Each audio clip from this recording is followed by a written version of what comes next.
Muito boa noite para você que acompanha a partir de agora o programa Na Amazônia Entrevista, nessa noite de estreia, em que eu tenho a honra de receber o deputado federal José Ricardo, do PT do Amazonas, onde nós vamos aqui discutir, dirimir aqui as situações do nosso estado do Amazonas, o olhar de Brasília para o nosso estado do Amazonas. Muito boa noite, deputado. Seja bem-vindo ao Na Amazônia Entrevista.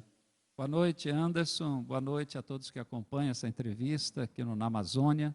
É uma satisfação poder estar aqui no seu programa. Estou à disposição aqui para a gente falar um pouco da política.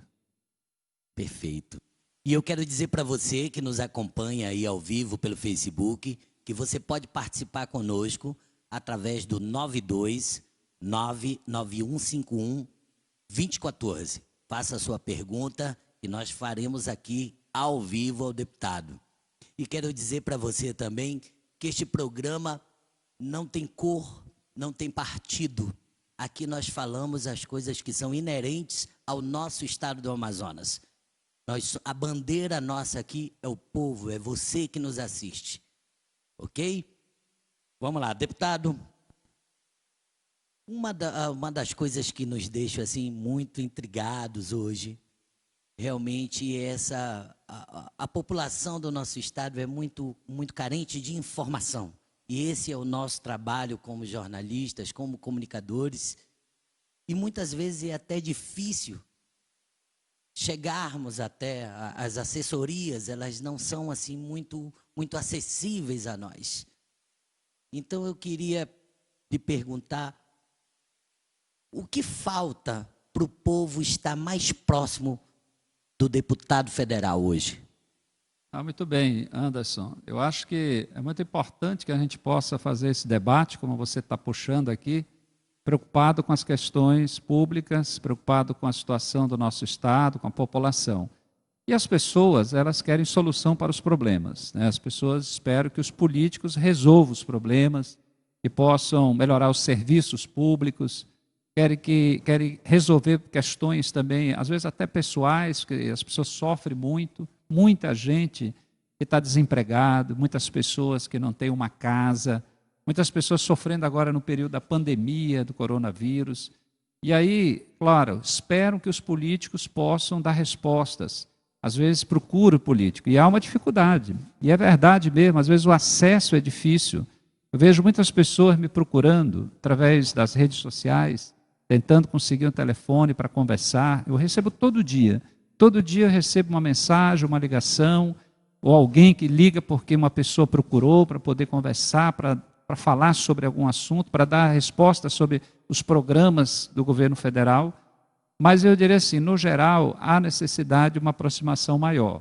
É muito importante que a população possa manifestar para os políticos de um modo geral, e aí eu falo os federais, os estaduais, os vereadores, assim como os governantes, aquilo que está lhe afligindo.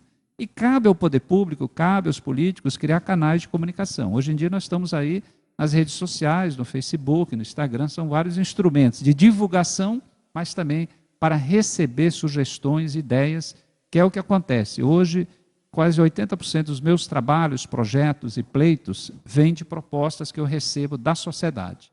Então é muito importante ter essa proximidade. Agora, tem políticos que, depois da eleição, também não fazem questão de conversar com o povo, infelizmente. Tem uns distantes. Eu mesmo estou próximo à bancada federal, nem consigo falar com todo mundo facilmente também. Tem gente que some, como diz o povo, né? Ganhou a eleição, depois some e é difícil falar. Tá certo. E essa justamente é a minha próxima pergunta. Deputado, o que hoje tem de concreto da bancada, eu lhe falo da bancada do Amazonas, em projetos que beneficiam o nosso estado? Olha só, a bancada do Amazonas ela é pequena diante de bancadas de outros estados. Nós temos 8 deputados federais e 3 senadores. Senadores é igual, todos os estados a mesma quantidade, mas deputado faz uma diferença, principalmente quando você vai pleitear liberação de verbas, de recursos para investimentos no estado. A bancada apresentou muitas emendas, nós temos as emendas individuais, eu apresentei, mais da metade na área da saúde, todos fizeram isso, e na área da saúde, a maior parte das emendas foram liberadas, exatamente pela pressão que a bancada do Amazonas fez para liberar o recurso por causa da pandemia. Então, as minhas emendas da área da saúde, acho que falta uma ou outra, a maioria foram liberadas, tanto para o interior como para a capital. Então, para os hospitais, para municípios, para a compra de equipamentos, para o custeio também, que é o caso de muitos. Então, assim, no geral, a bancada, ela defende o Estado.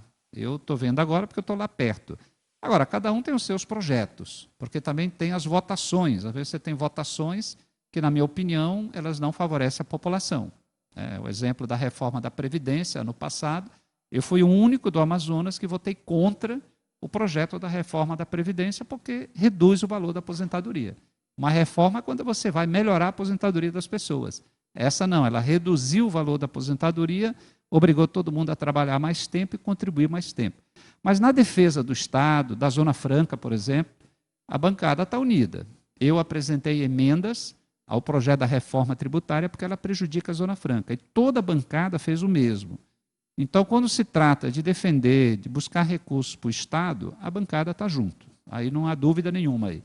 Agora, eu, por exemplo, defendo muito recurso para saúde e educação. Meu foco é muito forte na área da educação, que é o que eu acredito, e graças a Deus a gente conseguiu liberar uma emenda de quase 19 milhões de reais para o IFAM, Escola Técnica, para beneficiar os 13 municípios do interior que têm IFAM e a capital. São 16 IFAMs beneficiados com essa emenda. E assim outros deputados, cada um tem a sua pauta também e direciona o dinheiro para outras áreas. Deputado, já que falamos de Zona Franca e falamos de educação, algo que permeia muito na turma da educação é o Fundeb. O Fundeb, segundo os professores, ele tem uma função. Óbvio que são vários outros canais, mas ele tem uma função primordial, que é a questão salarial. Todos são unânimes em dizer que esse fundo não é repassado para os salários dos professores, dos educadores em geral. O que o senhor pode nos dizer o que acontece, o que a máquina faz com esse recurso? O senhor tem acesso a esse tipo de informação? Pois é, no caso do Fundeb, o Fundeb ele foi criado na época do Haddad. O Haddad era ministro da Educação do Lula, ele organizou esse fundo que é destinado exatamente para a manutenção do ensino fundamental e a valorização dos professores. Então, a lei que criou, ela tem uma validade que termina no final desse ano. Por isso que no Congresso tem projeto para prorrogar a lei do Fundeb ou colocar na Constituição, que é o projeto que está mais avançado, para continuar tendo esse repasse. O que acontece? A lei definiu que, no mínimo, 60% do valor que é repassado para os estados e municípios, através do Fundeb, tem que ser para pagamento de professores. Aí o que acontece? O recurso ele é repassado. Hoje você procura no site da Transparência do Governo Federal, você vai encontrar quanto foi repassado cada mês para o Estado e quanto para cada município aqui do Estado do Amazonas. Agora, como isso é aplicado, aí vem problemas. Tem municípios que gastam corretamente o recurso para pagamento dos professores e tem municípios que têm problemas que muitas vezes são denunciados pelo Tribunal de Contas, tanto do Estado como da União. Todos têm que ter um prazo para prestação de contas. E a cada trimestre tem que ter uma prestação de contas. E nem todos acabam fazendo essa prestação de conta. Então, assim, eu digo, o dinheiro está indo para a educação, mas em alguns lugares tem problemas que o dinheiro pode estar indo para outras áreas da educação ou então para outras áreas dentro do governo. E nós temos que cobrar que, primeiro, o Fundeb continue. Eu estou lutando por isso, eu estou apoiando essa luta, eu faço parte da Comissão de Educação da Câmara, onde o projeto está em análise, e nesse momento nós estamos cobrando que a base do governo apoie esse projeto, para ser aprovado ainda esse semestre, porque senão acaba no final do ano. E sem esse recurso, vai ser muito difícil os estados e municípios bancarem, manter em dias o salário dos professores. Perfeito. Você profissional da educação, está aqui ouvindo palavras do deputado José Ricardo. Cobre, faça a sua parte também. cobre do seu prefeito, cobre do seu governador. É assim que a coisa vai. Vocês têm sindicatos, reúnam-se. E é assim que tem que ser feito. Nós temos um problema grave, deputado, nós jornalistas, que é o problema do diploma. É uma briga que se arrasta há anos em Brasília também, o senhor é conhecedor disso, e nada contra quem escreve, mas tudo na vida você precisa ter habilitação. E para você ser jornalista, você precisa ser habilitado, como para você que é educador, que é professor, que sabe todas as mazelas que você passa no seu dia a dia, e o deputado acaba de nos colocar aqui algo muito importante, e cobre aí do seu governante com relação ao Fundeb, que foram várias perguntas aqui, deputado, que eu tenho aqui. Então, eu estou tentando sintetizar aqui em uma só pergunta de várias pessoas, certo, deputado? Bem, eu tenho aqui uma pergunta também com relação aos bibliotecários, deputado. Há uma PL que diz que cada instituição, cada escola precisa ter uma biblioteca. E não é o que se vê na prática, né? Eles têm reclamado muito porque muitos desses profissionais estão aí sem empregos, podendo ocuparem essas bibliotecas, e não assim acontece, porque as instituições realmente não seguem o que diz a lei. O que o senhor nos diz sobre isso, deputado? Não, por favor. Esse assunto eu considero assim, importante, porque eu defendo também que tenha biblioteca, né, em toda escola. Na época, em 2010, né, no governo de 2010, já era a Dilma, né?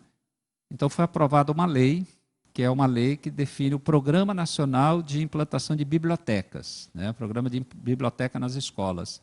E ele deu um prazo de 10 anos. Os 10 anos terminaram agora, 2020. Terminaram, acho que no mês de maio, se não me engano. Então, em 10 anos, a ideia é que o governo federal, governos do estado e município pudessem garantir que toda a escola tivesse uma biblioteca. Biblioteca com acervo atualizado, um acervo adequado ao número de alunos, e também bibliotecário, ou seja, o profissional para trabalhar na biblioteca. Eu, quando deputado estadual, aprovei uma lei também, muito semelhante ao Programa Estadual de Implantação de Bibliotecas, que estava associada à lei federal, para que nesse período fizesse no Estado. Porque no Estado nós temos aí, oficialmente, dados, são de 2 anos atrás, mas não mudou muito, somando todas as escolas públicas, municipais, estaduais, as privadas, escolas, tudo que é escola registrada oficialmente, 20% tem biblioteca de verdade. 80% não tem biblioteca. Às vezes até tem livros, tem muita coisa, mas não tem uma biblioteca no sentido completo, correto e com bibliotecário. Então, a lei do Estado, ela continua valendo, que eu aprovei, e nós temos que estar lutando por isso. Lá no Congresso foi apresentado um projeto para mudar essa lei federal, para dar um prazo maior, até, acho que 2024, se não me engano. Portanto, 5 anos do ano passado até 2024, para que o Estado e o município. Só que eles querem mudar o conceito também relacionado ao número de livros, porque o meu projeto era, no mínimo, 1 livro por aluno. Então, se tem 2.000 alunos numa escola, no mínimo um acervo de 2.000 livros. E eles querem fazer algo mais simples. A outra é o bibliotecário. Acho que tem que fazer concurso público.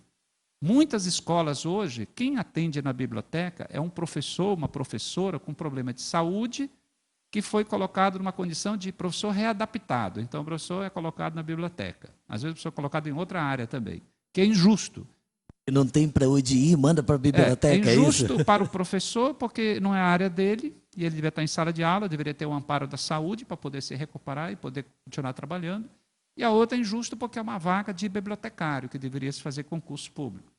Então, eu acho que nós temos que lutar por isso. A escola tem que ter uma biblioteca, a escola tem que ter uma quadra. 40% das escolas do Estado não tem quadra de esporte. A escola tem que ter também auditório, além, claro, refeitório, toda a estrutura normal de uma escola. Mas, infelizmente, nós temos no município mais de 170 escolas municipais que são instalações alugadas, precárias, não tem a estrutura adequada de uma escola. E o governo municipal continua repetindo os aluguéis. Todo ano renova e não constrói escolas. temos que construir escolas. E, por último, dizer que eu tenho um projeto, que é lei, que fala do número de alunos por sala de aula. Exatamente definido o número máximo de alunos por sala de aula para evitar a superlotação. E, com isso, pressionar o governo e a prefeitura a construir mais escolas, mais espaçosas, com salas melhores, mais arejadas, iluminadas e adequadas. Mas, se não houver pressão, nem a prefeitura nem o governo cuidam de cumprir a lei e, portanto, melhorar a estrutura das escolas. Ainda lhe digo, deputado, que há cálculos que mostram que se gasta mais alugando escolas do que as construindo. Pois é, isso é muito parecido com a história da saúde. A terceirização, quando você contrata uma empresa que vai fornecer mão de obra, como enfermeiros, técnicos e tal, sai muito mais caro, isso dito por um ex-secretário de saúde, do que se contratasse diretamente os profissionais de carreira, um salário bom, mas que pudesse ali se dedicar ao trabalho. Então, é o caso. No aluguel, a longo prazo, médio e longo prazo, você gasta muito mais. E eu sou contra isso. O aluguel é para uma situação emergencial. Você tem um bairro novo que cresceu, muita criança matriculada, então você aluga uma instalação e no decorrer de um ano para o segundo, você tem que construir uma escola nova. E os últimos prefeitos, nos últimos quase 12 anos, em Manaus, não estão construindo escolas. Por isso que está um número tão grande de instalações alugadas. Perfeito. Meus amigos e minhas amigas, 99151-2014, faça a sua pergunta aqui pelo WhatsApp para o nosso deputado José Ricardo. Deputado, é impossível, não, quando falamos em Brasília, não falar de Zona Franca, né? É um grande gargalo nosso também. Essa pandemia também afetou muito a questão econômica da Zona Franca.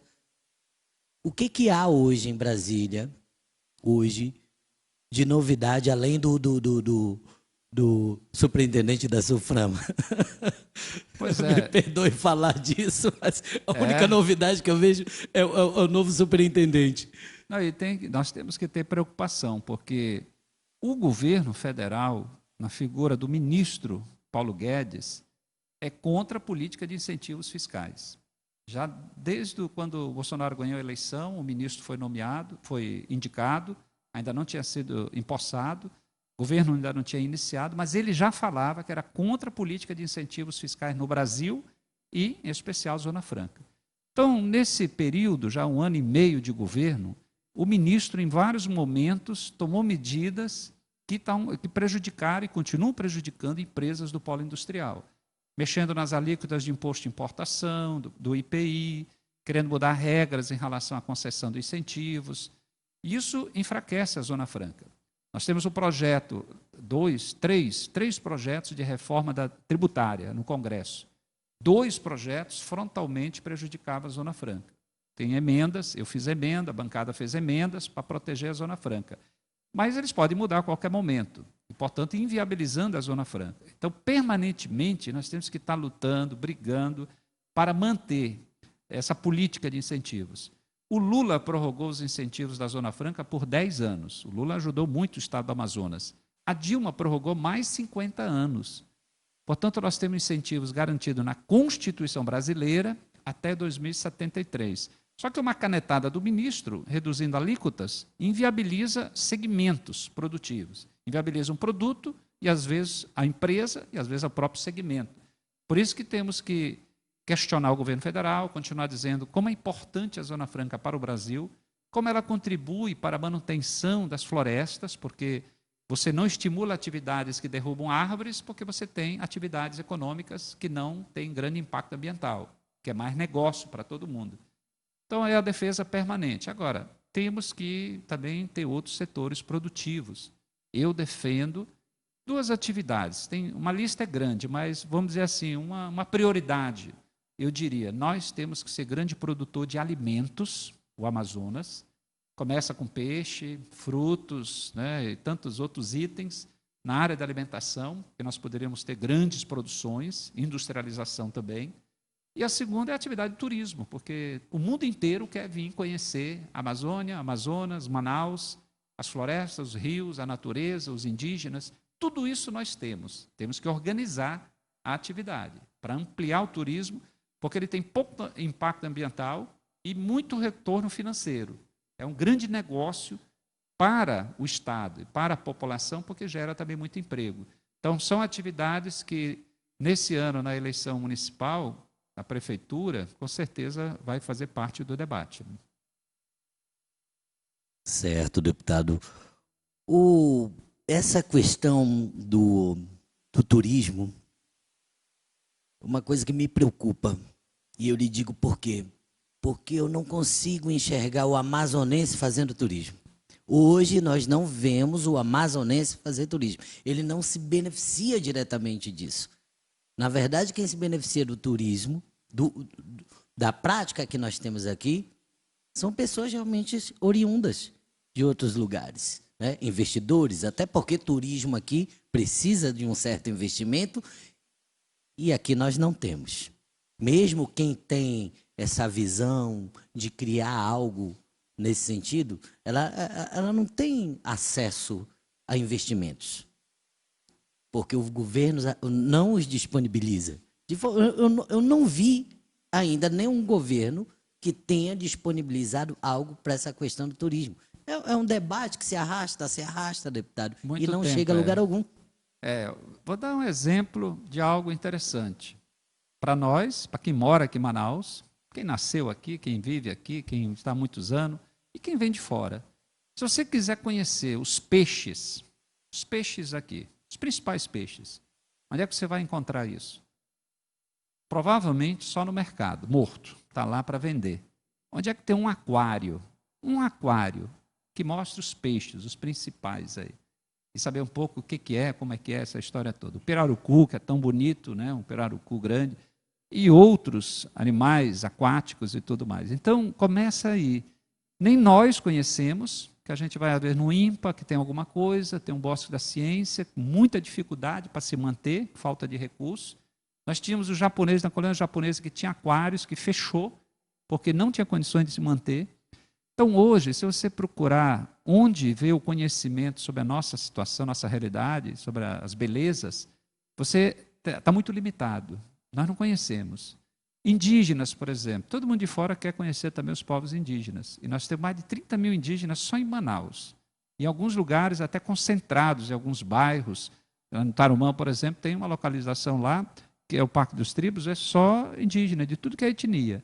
Mas morando com todas as situações degradantes, sem moradia adequada, sem urbanização, sem condições dignas. E não tem atividades para todo mundo. E nós perdemos essa riqueza cultural que nós temos, poderia ser trabalhado através do turismo, através de outras atividades. Então, precisa realmente ter empenho dos governantes, tem que dar prioridade. Senão, realmente, o turismo vai ficar só nas palavras, sempre nas boas intenções, e não vai para frente. É atividade que sustenta países inteiros, na Europa, em vários lugares do mundo. Portanto, é uma atividade que deveria ser prioridade total. Eu tenho esse entendimento. Eu, disputando a prefeitura esse ano, pré-candidato, eu vou colocar esse debate como algo forte. Turismo. A academia, ela forma turismólogos, pessoas dessa área. Pois é, realmente, eles têm uma capacidade, são bem formados? Eu diria assim, a sorte que nós temos, né, a universidade, com cursos direcionados, faculdades com cursos direcionados para essa área. Pior se não tivéssemos nada, nós temos. Tem muita gente que termina um curso, muito entusiasmado em querer trabalhar na área, mas não vai encontrar as oportunidades porque a atividade não está como uma das atividades prioritárias. Porque aí, prioridade significa o governo ir atrás de investidores, é recurso que vem de fora, são empresas de turismo que já têm experiência, que vêm, são empresas daqui que precisariam ter mais apoio, né, crédito para isso. Mas cabe ao governo fazer as parcerias para ter os atrativos, porque o que segura um turista, alguém aqui, é algum atrativo. E eu já vi comerciantes do centro, algumas lideranças comerciais, falarem sobre isso, citarem vários exemplos. Eu vou para tal país, se eu ficar um dia, 2 dias, 3 dias, eu tenho atividades para cada um desses dias aí. Então, em Manaus é a mesma pergunta. Como é que eu seguro alguém 2 dias, 3 dias, 4 dias? Quais são os atrativos para alguém ficar um dia a mais? Porque um dia a mais significa um dia mais em hotel, um dia mais em refeições, em passeios, em táxi, em gastos e benefícios, portanto, para a cidade. E os atrativos são poucos, nem para nós mesmos, nem para o povo daqui. Olha só, para terminar aqui, eu me lembrei do Museu do Índio, passei em frente esses dias, que é ali na Duque de Caxias e pertence às irmãs lá da congregação religiosa católica lá dos salesianos. Mas é um museu antigo, pouca coisa, privado, particular, porque é de uma instituição, mas nós deveríamos ter aqui um grande museu, o nome podia até ser outro, mas um grande espaço para ver toda a história dos povos indígenas. E você poder comprar lembranças, né, de cada etnia diferente. Nós deveríamos ter em Manaus um lugar que agora à noite, em vez de eu ficar nos bares tradicionais, não, eu vou lá num restaurante onde tem vários indígenas diferentes, de etnias diferentes, com alimentação típica, com alguma dança, alguma música, uma coisa assim, nossa, regional, presente, viva, para gerar renda para muita gente, principalmente para os povos indígenas. Então eu acredito nisso, acho que tudo isso é possível fazer. Agora tem que ter vontade e decisão política para isso, né? Verdade, né? Bom, nós assistimos ao longo aí de alguns anos investimentos altíssimos em relação à cultura. Se eles chegaram corretos ou não, nós não podemos afirmar, nem eu, nem o senhor, não participamos da gestão, mas que houveram realmente, era visível investimentos, né, esses festivais, vários né? festivais. Mas eu acredito que nós começamos de cima para baixo, deputado, essa é a minha opinião. Nós não viemos da base. Então, se eu não venho da base, eu não vou conseguir construir nada aqui em cima se eu não deixei aqui embaixo sem preparar. Não é verdade? Então... e festivais, eles têm um lado positivo, claro, um festival, porque você é da área da cultura, você está estimulando, você está gerando ali oportunidades para profissionais da área da cultura. Mas eu me recordo o seguinte, que um dos objetivos desses festivais também era você também implantar uma base de produção artística local, por exemplo, você trabalhar formação. Então, se você tinha apresentações de música clássica, por exemplo, então, sinfônica, né, ter corais, você trabalhar isso aí, de forma permanente e crescente. Agora, se isso não vai para a periferia da cidade, se não vai onde está o povo, que às vezes está carente de tudo isso, vai ficar muito elitizado e muito no centro.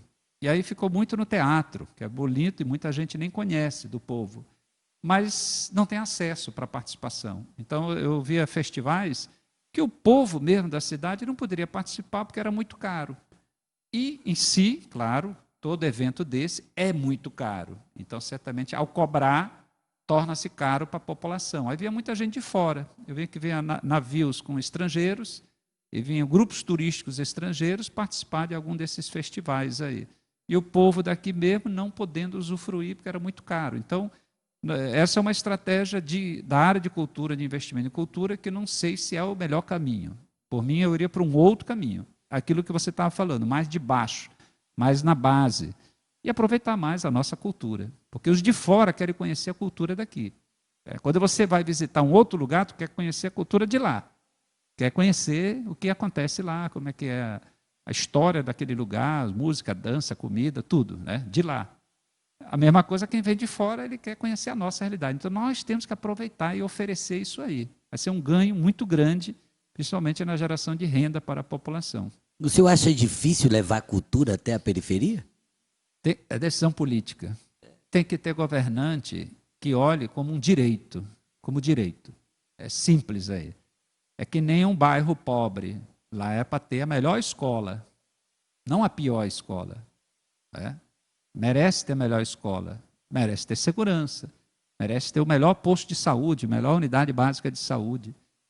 Nos países, Colômbia é um exemplo, né, que investiram muito em cidades onde o tráfico de droga era muito forte, onde a violência era muito grande, naqueles bairros, naqueles lugares, né, muito difícil acesso, assim, o poder público. Quando teve uma decisão política de investir lá, não, lá vamos construir uma universidade lá dentro, nós vamos ter segurança lá, nós vamos ter instituições públicas de primeira funcionando lá para o benefício daquela população. Para o menino ir para uma boa escola, para o jovem ir para uma faculdade, lá no bairro, lá naquela localidade, não do outro lado da cidade, outro estado, e distante, difícil. É a mesma coisa aqui. Manaus é uma cidade que não para de crescer e você precisa investir naqueles lugares que realmente mais precisam, porque eles vão ser valorizados, e isso melhora a economia, isso melhora o padrão de vida das pessoas e melhora, de um modo geral, toda a vida de quem mora na cidade. Perfeito. Deputado, o homem do interior, o que ele pode esperar? O que o senhor pode, olhando para aquela lente ali, dizer para o homem do interior, o pessoal de Manacapuru, que está aqui fazendo perguntas aqui para a gente, lá de Itacoatiara, o que ele pode esperar de Brasília? O que ele pode esperar do senhor e da bancada do Amazonas? Olha só, lógico, a bancada fazendo a mesma coisa, mas pegando algumas situações específicas. Nós estamos cobrando, primeiro, a liberação de recursos do governo federal para enfrentar a pandemia, porque aprovamos no Congresso Nacional, tanto na Câmara como no Senado, a ajuda para os estados e municípios. Inclusive, tem um valor definido para cada município. Eu não me lembro agora de Manacapuru, que é uma tabela grande, né, por município, mas tem um valor estabelecido para o município receber, para poder investir na saúde, na prevenção, no atendimento das pessoas. Também, nós temos que continuar insistindo que o governo do Estado tem um planejamento para o interior do Estado. Vou dar um exemplo de recursos que o Estado arrecada e que deveria ser investido no turismo e no interior. Chama-se FTI, é o Fundo para Interiorização e Turismo, para interiorização do desenvolvimento. Já chegou a ter 900 milhões de reais da arrecadação do Estado, que vem do dinheiro do distrito, vem da contribuição das empresas. Agora, recente, deu 600 milhões. Só que o Estado está gastando esse recurso na capital, no custeio de vários serviços. E o dinheiro deveria ir para o interior do Estado, para investir. Manacapuru é um município próximo, é um município próximo de quase 100 mil habitantes. Acho que é o primeiro, segundo, acho que é o terceiro município, né, do Estado, porque tem Manaus, Parintins, aí não sei se é Itacoatiara ou Manacapuru, porque tem quase a mesma população. Então, os três municípios têm em torno de quase 100 mil habitantes, Manacapuru. Mas Manacapuru não tem nenhuma UTI, que é algo que eu andei cobrando um bom tempo, fazendo indicação para o Estado, para investir, para construir um hospital de referência em Manacapuru. Também Manacapuru é um município estratégico por causa da questão da produção. É um município que deveria ser valorizado para a produção, inclusive de peixe, né, que é uma referência na produção. Então, assim, o governo precisa ter um olhar maior para o interior. Eu fiz várias emendas parlamentares, também direcionadas para o interior. Uma das emendas eu direcionei para Manacapuru, para o IFAM, porque você investindo no IFAM, você está investindo nos jovens, nos adolescentes, mas principalmente nos jovens, que vão fazer cursos técnicos e, portanto, beneficiando a população de Manacapuru. Assim como para a Universidade do Estado do Amazonas, que eu acho que nós temos que investir maciçamente para poder dar mais oportunidade e formar mais mão de obra que vai ajudar no desenvolvimento do Estado e do interior do Estado. Então, eu acredito muito nisso, por isso que eu direciono recursos para a educação e para a saúde, como eu falei antes. Deputado, outra preocupação enorme com o homem do interior é a questão lá da fronteira. A fronteira é algo preocupante. Eu tenho alguns amigos em Benjamin Constant, ali em Santo Antônio do Içá, e a problemática é a mesma. Droga. Droga é o grande problema da nossa fronteira ali, não é? E sabemos que é dificuldade da Polícia Federal, é muito difícil atuar ali, porque o próprio agente que chega até lá, ele não conhece a realidade nem a região. Há algo em Brasília, há alguma preocupação. Aí eu já falo não só a bancada do Amazonas, mas isso é uma questão nacional. Há algo no sentido de tentar melhorar essa questão da entrada de drogas pela fronteira, principalmente essa região a qual eu citei? A região do Alto Solimões, né, uma área que historicamente se diz que é porta de entrada também das drogas, né? no Amazonas e no Brasil, porque vem ali da Colômbia, vem do Peru, vem dessa região ali, são países ali produtores, né, de drogas, e daí vende para o mundo através do narcotráfico. O governo federal, o atual, Bolsonaro, ele andou prometendo que iria investir muito na segurança pública, inclusive nas fronteiras também. O Sérgio Moro, que foi ministro, acabou saindo sem fazer nada nesse sentido, porque acabou nem apresentando um plano de segurança para o país, mas falavam também das fronteiras. Não há dúvida, nós temos uma das maiores fronteiras. O Amazonas, só o estado do Amazonas, tem mais fronteira do que uma série de outros países por aí, né? Então, é necessário ter uma presença do Estado. Mas quando você vai olhar, você tem um exército, com limitações, inclusive no deslocamento de tropas, por conta de combustível, que depende da Força Aérea. Você tem a Polícia Federal com um número muito reduzido de agentes para atuar.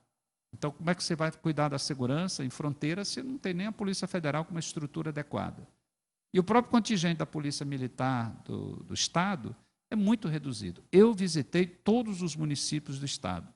E no Alto Solimões, sim, também, do mesmo jeito. Toda vez que eu chego lá, eu vou visitar o hospital, eu visito a delegacia e a Polícia Militar e escolas.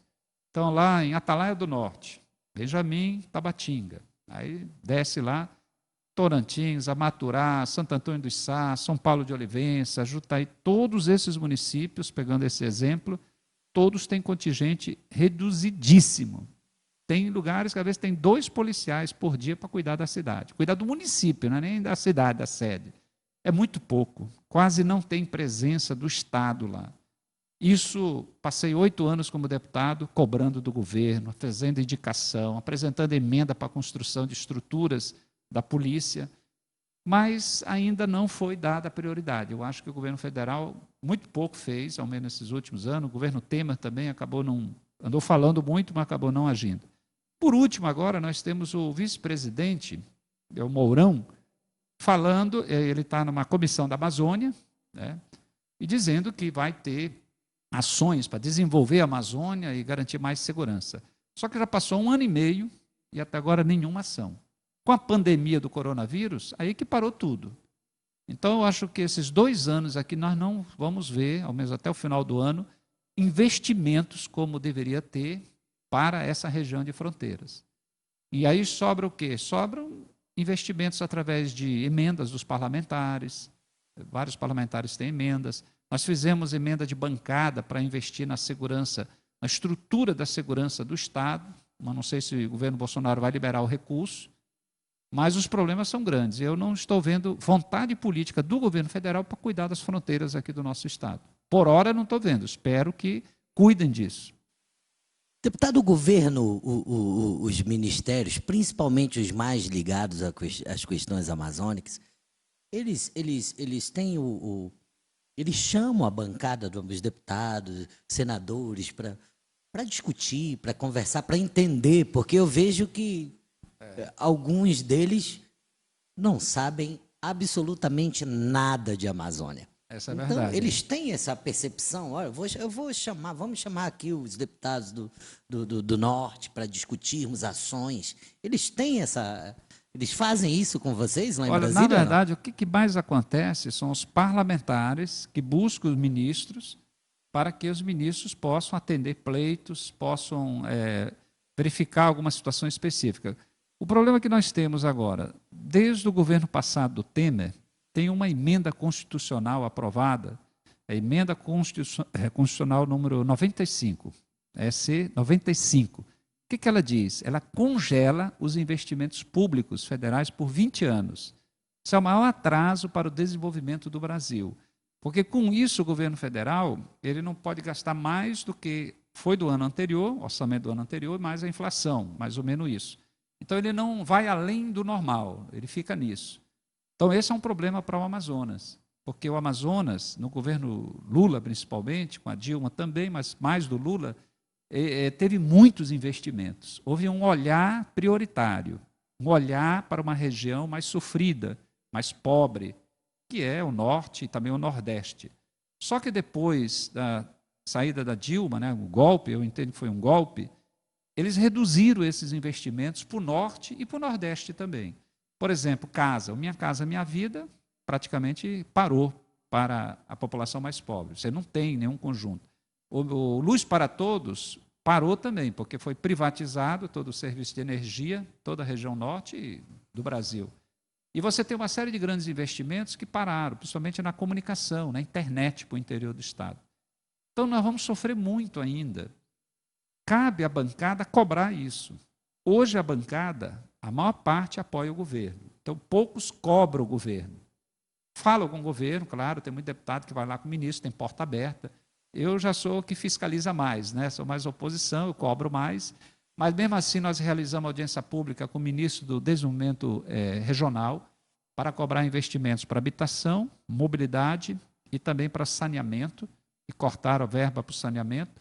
E a BR-319, que é um pleito da bancada também, que já é o Ministério da Integração Nacional, que tem investimento desse porte.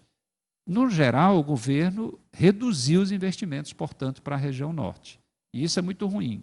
Então, cabe todas as bancadas cobrarem do governo, porque se não cobrar, o governo deixa de lado.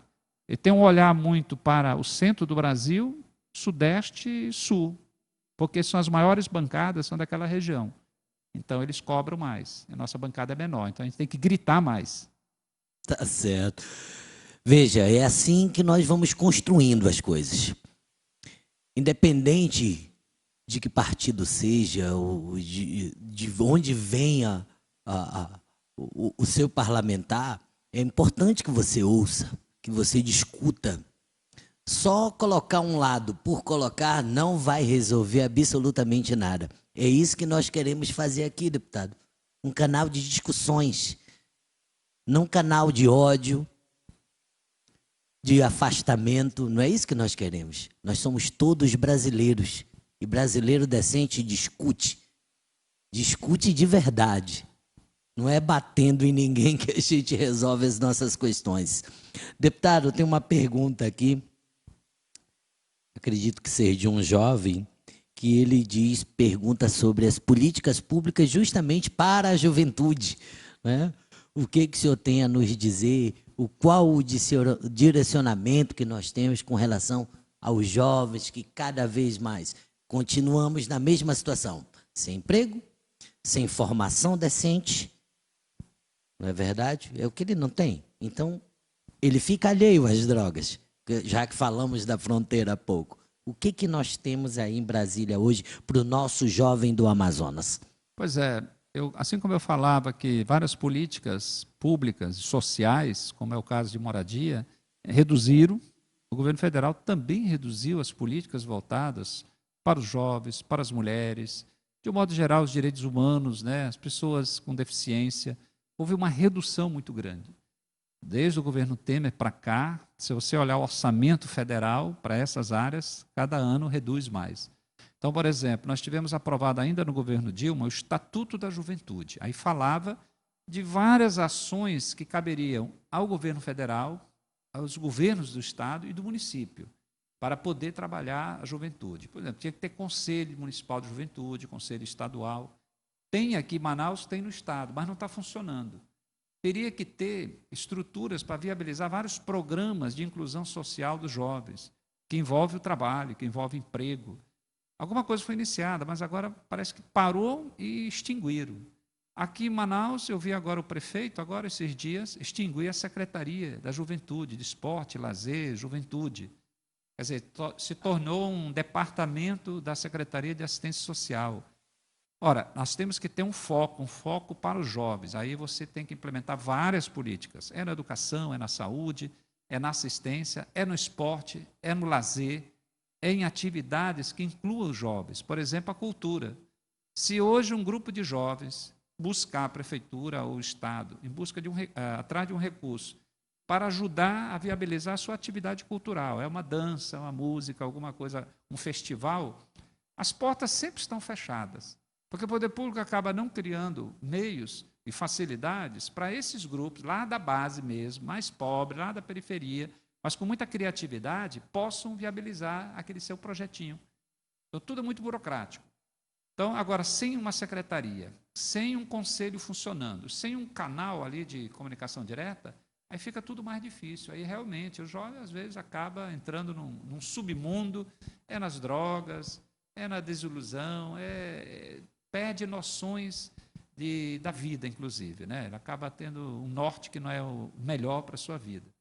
Então, nós precisamos investir na juventude, eu não tenho dúvida nenhuma, mas estamos vendo aqui os governantes fazendo o contrário, né? Estão reduzindo os investimentos voltados para o jovem, inclusive o acesso à universidade, porque o governo atual, ao menos os ministros da educação, e estamos sem ministro da educação, né? Estamos sem ministro da educação, mas os que passaram, eles estavam querendo mudar as regras de acesso do jovem pobre à universidade, dos mais pobres. Só quem vivencia essa situação sabe a importância disso. De alguém que nunca teria oportunidade de fazer um curso superior e teve graças a uma política pública que facilita o acesso para aquela pessoa a fazer aquele curso de medicina, de direito, cursos muito concorridos, mas se criou um mecanismo para alguém mais pobre e também dos negros, né, do nosso país. É bom lembrar que mais da metade da população brasileira é negra. E nós tivemos mais de 350 anos de escravidão negra no Brasil. Foi o Brasil o país de maior tempo de escravidão das Américas, foi um dos últimos. E temos consequências de discriminação, preconceitos até hoje. Por isso que os jovens presos, jovens mais envolvidos na violência, a maioria são negros e pobres. Então, por isso que temos que mudar essa realidade. Quando você dá oportunidade para o jovem, o caminho dele é o progresso, é ir para frente. E dar alegria para a sua família. E não tristeza para a família de todo mundo, né? E nos preocupa muito, deputado, porque em 1 ano e meio, 4 pessoas passaram pela pasta e nós não tivemos ministro da Educação. É, lamentável. O Enem virou um fiasco. E, obviamente, muito em função da questão da pandemia, mas nós não podemos jogar todos a culpa na pandemia. Nós precisávamos ter alguém de pulso numa pasta que é crucial para o desenvolvimento de um país, principalmente o nosso, que tem inúmeros problemas, não é?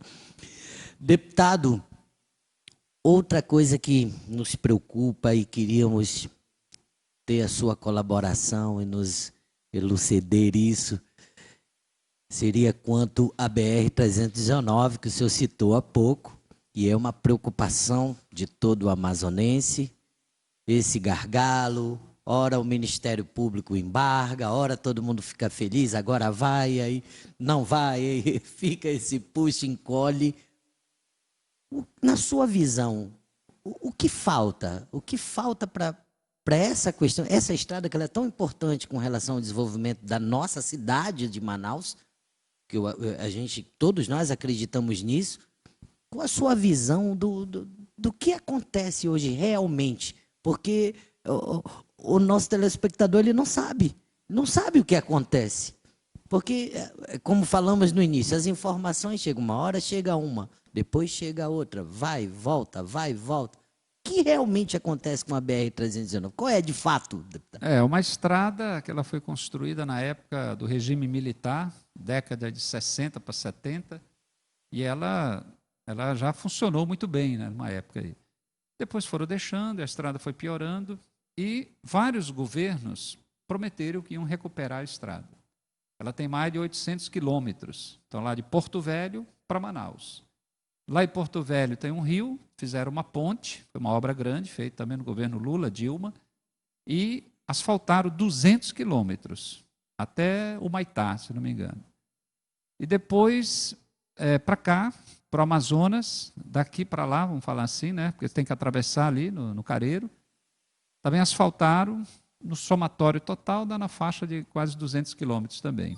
Então, você soma os dois, dá quase 400. Então, falta uns 400 e poucos quilômetros no meio, que é uma região de muita área de preservação, é uma região também de muita planície, ou seja, áreas que alagam, que precisaria ter uma obra mais firme, né, por conta das chuvas também.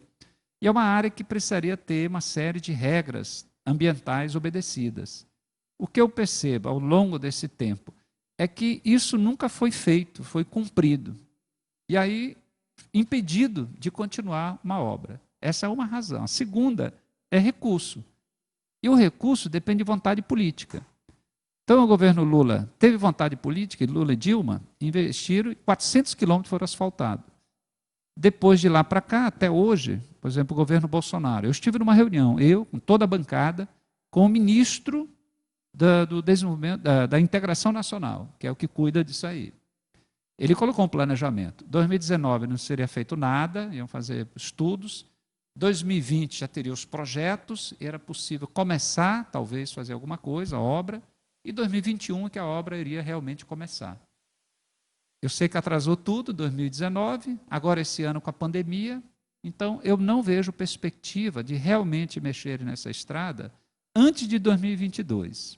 E 2022 já é o ano de eleição. Ano de eleição não vão fazer nada. Então eu não estou vendo a curto prazo uma solução efetiva. A não ser que o governo pare tudo o ano que vem e decida, não, vou asfaltar essa estrada.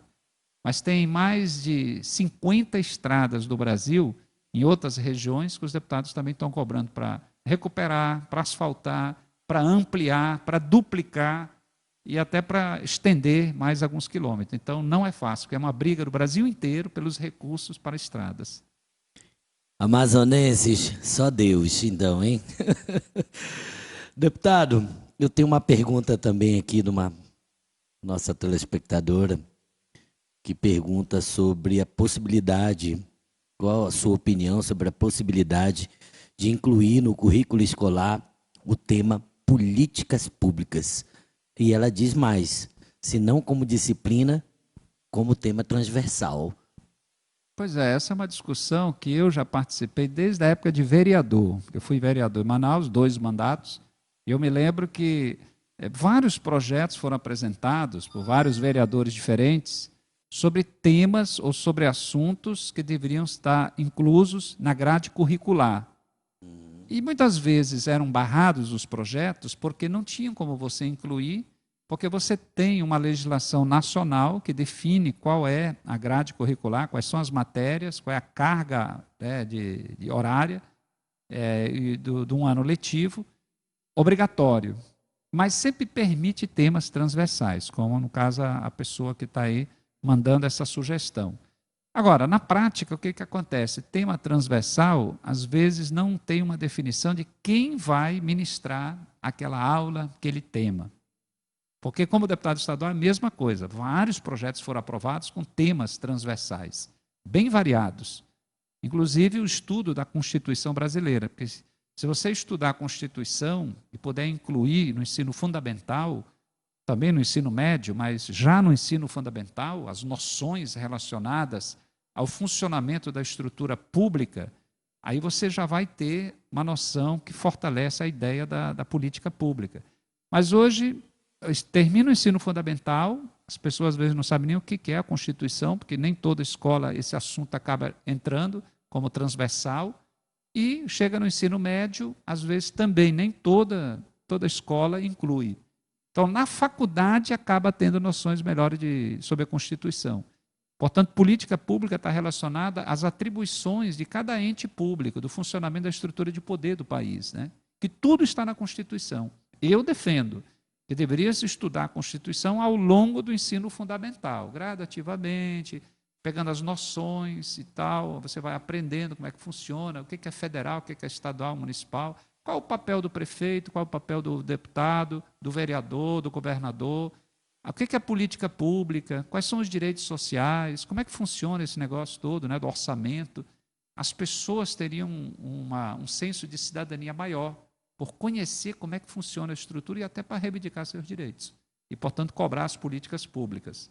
Mas isso não é fácil, né? Porque não é oficial, não está na grade curricular.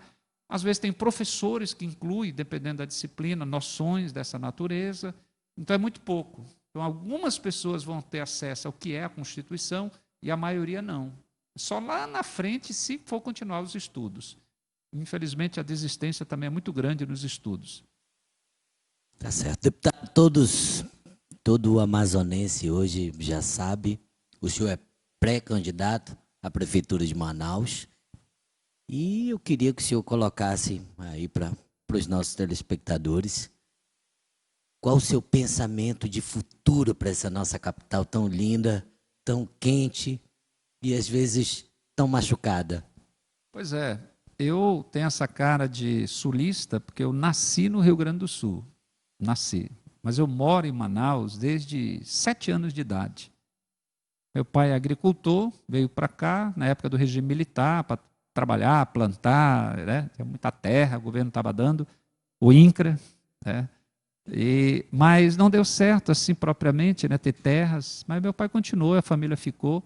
Então eu moro em Manaus desde criança, conheço a cidade cresceu, acompanhei, fui vendedor ambulante no centro da cidade, em casa todo mundo tinha que trabalhar, a gente aprendeu o valor do trabalho, o valor da honestidade, o valor do respeito e o valor de se esforçar, de estudar. Por isso que eu estudei, escola pública sempre, trabalhava no distrito industrial, comecei a trabalhar com 15 anos de idade lá, e estudava à noite, fiz faculdade de economia, passei no vestibular na Universidade Federal, depois fiz direito no Newton Lins, sempre trabalhei na minha área e entrei na política, não para ganhar dinheiro, não para ficar rico, porque na atividade econômica, meu trabalho profissional, ganhava o salário até melhor do que vereador, do que deputado, ganhava mais.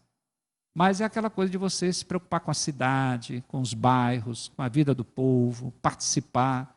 Então, eu fui candidato uma vez, 2 vezes, 3 vezes, eu ganhei na 4ª vez que eu ganhei para vereador. Na 4ª vez candidato que eu ganhei. Aí fui reeleito vereador, batalhei para ser eleito estadual, fui uma vez suplente, 2 vezes suplente. Aí eu ganhei para estadual, fui reeleito e agora fui eleito federal. Candidato a prefeito e candidato a governador. Então eu conheço a cidade, embora todo dia a cidade cresce, todo dia você tem um lugar novo para conhecer. Então eu gosto da cidade, gosto do povo, sou da cidade, sou amazonense, sou manauara. Então a gente tem assim quase uma obrigação de participar, de debater soluções para os problemas. Eu não sou mágico, eu não sou aquele que fica prometendo, enganando. Fui eleito federal sem enganar, sem comprar voto, em respeito às pessoas. Então, a gente vai agora, como pré-candidato e depois candidato, discutir propostas para a cidade. Não saindo da minha cabeça apenas, mas ouvindo as pessoas. Nós precisamos, o candidato, e principalmente quem é eleito, prefeito, prefeita, tem que ouvir o povo. Quem sabe é quem vive lá, quem mora no bairro. Então, isso tudo motiva a gente participar das eleições, debater com respeito, ouvir muitas pessoas, ouvir os adversários também, claro. Queremos construir, né, uma coisa nova, melhor para as pessoas, um lugar melhor para viver. Eu ouvi essa semana um professor da universidade, eu ouço muitos professores, né? Então a gente participa muito, ouvindo, quem entende mais do que a gente, né? Está todo dia aprendendo. Mas ele disse, olha, Manaus era para ser a cidade arborizada. Todo mundo gosta de uma árvore, todo mundo gosta do verde, todo mundo gosta de uma sombra, claro. Todo mundo gosta de uma praça bonita. A família atravessa a cidade, pega um ônibus com a família, paga o ônibus, vai lá no centro, na Praça São Sebastião. Por quê? Porque lá é bonito, lá sempre tem uma atração, lá tem segurança e é, portanto, um passeio. Mas será que lá no bairro não podia também ter uma praça bonita, com segurança, com árvores, com luzes, com coisas bonitas e boas? Temos que lutar para isso, esse é o papel. Então, é o que motiva a gente, por isso que nós vamos estar participando, tranquilo, com ideias, propostas. Eu não sou de ficar atacando os outros, o povo é que vai vendo a história de cada um, porque tem gente que já foi governante 200 vezes, né? E quer continuar de novo, né? Mas é bom a gente ter uma renovação, né? Então é hora de uma grande mudança aqui na cidade de Manaus, né? Perfeito. Olha, eu quero agradecer você, que nessa hora, a hora passa rápido, né, deputado? E a gente vai conversando. E falar do nosso estado, dessa imensidão, é sempre, além de difícil, é extenso mesmo. Nós teremos que passar aqui a madrugada inteira para falar do Amazonas. Mas eu quero agradecer você, que participou com a gente, que mandou sua mensagem, sua perguntinha ao deputado. E isso aqui é um canal para isso, para a gente discutir ideias. E aí você vai formando aí na sua cabeça o que você deve fazer com seu voto, o que você deve fazer com a sua consciência. Parabéns, deputado, parabéns pela bela entrevista. Eu quero lhe agradecer imensamente a honra de ter estado conosco nessa noite, nesse nosso programa de estreia. Eu fiz questão que fosse o senhor, porque eu tenho assim, um profundo respeito pela sua pessoa. E dia 30 nós estaremos aqui de volta com mais um entrevistado. Todos os meses nós temos 2 programas aqui, deputado, mensais, e nós vamos trazer aqui várias pessoas da política, da cultura, dos vários segmentos, porque o nosso trabalho é discutir, deputado, a Amazônia, discutir a nossa cidade, discutir os nossos problemas, e nós queremos que você participe conosco disso. Deputado, muito obrigado. Seus agradecimentos finais. Obrigado mesmo pela sua presença aqui conosco nessa noite. Eu que agradeço, Anderson, agradeço toda a equipe, né, na Amazônia e esse programa de entrevista. Parabéns, conte com a gente. Estamos ainda no período da pandemia, então eu também fiquei nessa situação, né, ter máscara, e você sem máscara, aí pode, né, aí está tranquilo. Um protege o outro. E assim a gente tem que continuar cuidando da saúde da população. Eu continuo recomendando que as pessoas, se começou a circulação, as atividades do comércio, mas as medidas de proteção é bom a gente ainda continuar mantendo até que as coisas se acalmem mais ainda, né? Porque tem gente que pega a doença e consegue curar rápido, mas tem gente que, por causa de outros fatores, acaba piorando e gente perdendo a vida, e a gente não quer isso. Então, desejar muita saúde a todos e todas, e a você e toda a equipe, sucesso aí. Um grande abraço, deputado Zé Ricardo. Obrigado, deputado, e obrigado a você que esteve conosco até essa hora. Dia 30 estamos de volta. Um grande beijo, Manaus, querida, esse Amazonas maravilhoso. A todos vocês que mandaram com as suas mensagens. Eu não pude ler todas, mas eu vou passar, deputado, para a sua assessoria, todo o senhor responde, nós vamos responder no máximo que puder. Uma boa noite, muito obrigado, até a próxima, tchau, tchau.